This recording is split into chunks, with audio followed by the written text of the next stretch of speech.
아리조나 코리아 포스트에서 제공해드리는 2025년 10월 14일 화요일 아리조나 주요 뉴스를 전해드리겠습니다. 먼저 최근 논란이 되고 있는 크라톤 보충제 관련 소식입니다. 자세한 내용 알아보죠. 네, 편의점 등에서 쉽게 구할 수 있는 통증 관리용 보충제 크라톰의 위험성에 대한 경고가 나오고 있습니다. 회복 중인 중독자들이 처음에는 단순 보충제로 여겼다가 중독된 사례가 있었는데요. 네, 크라톰. 이게 정확히 어떤 물질인가요? 동남아시아 나무에서 유래한 천연 물질입니다. 잎을 차로 마시거나 씹는 형태로 사용되는데요. 통증이나 불안 완화 효과가 있다고 알려지면서 아편 유사제의 대안으로 여겨지기도 했습니다. 그런데 위험하다는 경고가 나오는 이유는 뭔가요? 바로 그 주요 성분 중 하나인 7-하이드록시 미트라지닌, 줄여서 7-OH 때문입니다. 의료 독성학자 댄 콴 박사에 따르면 이 성분은 매우 강력해서 때로는 몰핀만큼 효과가 강할 수 있고 아펜 유사제와 동일한 뇌 수용체에 작용한다고 합니다.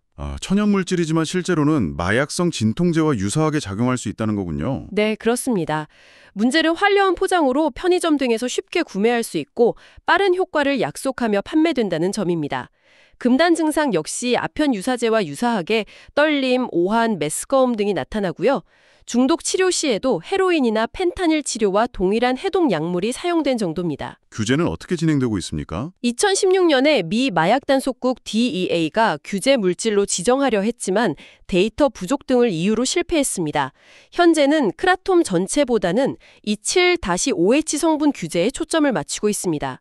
FDA와 보건복지부가 협력 중이지만 정부 셧다운으로 업데이트는 지연되고 있는 상태입니다.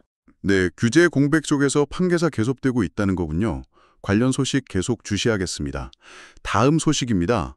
월요일 밤 애리조나 템피 지역에 강력한 폭풍이 몰아쳤다고요? 네, 그렇습니다. 마이크로버스트로 추정되는 강력한 폭풍이 템피 지역 아파트 단지를 강타했습니다. 허리케인 같은 강풍으로 큰 나무들이 쓰러지고 아파트 지붕이 파괴되고 정전 피해도 발생했습니다. 인명피해는 없었습니까? 다행히 부상자는 보고되지 않았습니다. 하지만 쓰러진 나무로 아파트 2층에 갇힌 주민들이 소방대에 의해 구조되기도 했고요.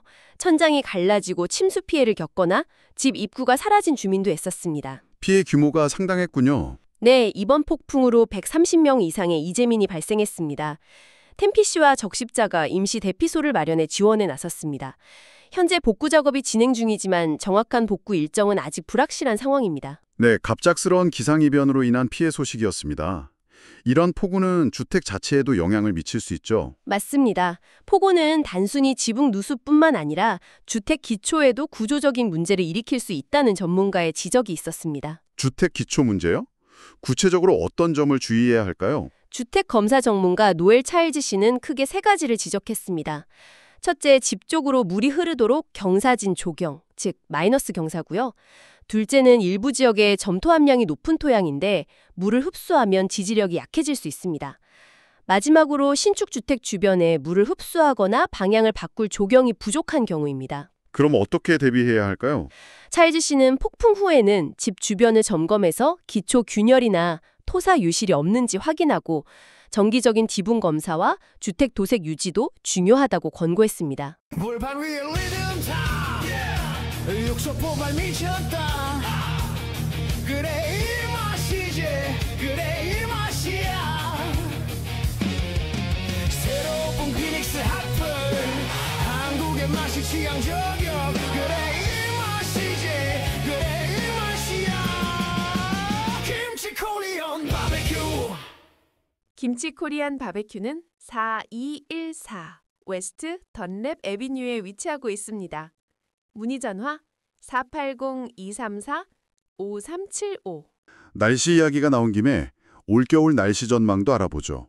네, 국립기상청 기후예측센터는 2026년 초겨울, 즉 1월부터 3월까지 피닉스 지역 날씨가 평년보다 따뜻하고 건조할 것으로 예측했습니다. 따뜻하고 건조한 겨울이 예상되는군요. 이유는 뭔가요? 약한 라니냐 현상이 발달할 가능성이 있기 때문입니다.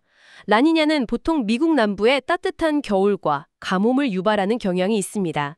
농업 연감인 올드 파머스 얼마낭 역시 비슷한 예측을 내놓고 있습니다. 알겠습니다. 겨울철 물 관리에 신경 써야 할 수도 있겠군요. 다음은 지역사회의 신뢰 문제와 관련된 소식입니다. 화이트 마운튼 아파치 부족 경찰관 관련 사건이 또 있었다고요? 네, 안타까운 소식입니다.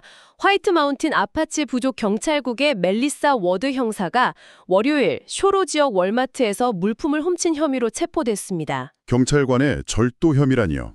네, 문제는 이번이 처음이 아니라는 점입니다. 작년 2023년에는 같은 경찰국의 조시 앤더슨 경관이 추수감사절 아침에 교통사고로 사망자를 내고 체포된 사건이 있었습니다. 연이은 사건으로 지역사회의 우려가 크겠군요. 그렇습니다. 전문가들은 특히 긴밀한 부족 사회에서 이런 사건은 경찰 신뢰도에 큰 타격을 줄 수밖에 없다고 지적합니다. 신뢰 회복을 위해서는 사건 처리에 있어 투명성을 확보하고 주민들과 적극적으로 소통하는 것이 무엇보다 중요하다고 강조했습니다. 네, 경찰 조직의 신뢰 회복 노력이 시급해 보입니다. 마지막 소식입니다. 피닉스에서 총격 살인 사건이 발생했다고요? 네, 지난 일요일 밤 피닉스의 한 주택에서 57세 남성 자우나리우스 모레노 씨가 총에 맞아 숨졌습니다. 용의자는 누구인가요? 숨진 모레노 씨의 의붓 아들인 31세 브랜든 알바레즈입니다. 알바레즈는 직접 9.11에 전화해 총격 사실을 자백하고 현장에서 체포됐습니다. 사건의 원인이 뭔가요? 거주 문제와 인터넷 서비스 설치를 둘러싼 다툼이 있었던 것으로 조사됐습니다. 알바레즈는 모레노 씨가 자신을 공격하거나 총을 빼앗으려 할까봐 총을 쐈다고 진술했습니다. 네, 결국 의붓 아들이 의붓 아버지를 살해한 비극적인 사건이군요. 네, 알바레즈는 현재 2급 살인 혐의로 기소되어 수사가 진행 중입니다. 네, 오늘 준비한 소식은 여기까지입니다. 이상으로 아리조나 코리아 포스트 뉴스를 마칩니다.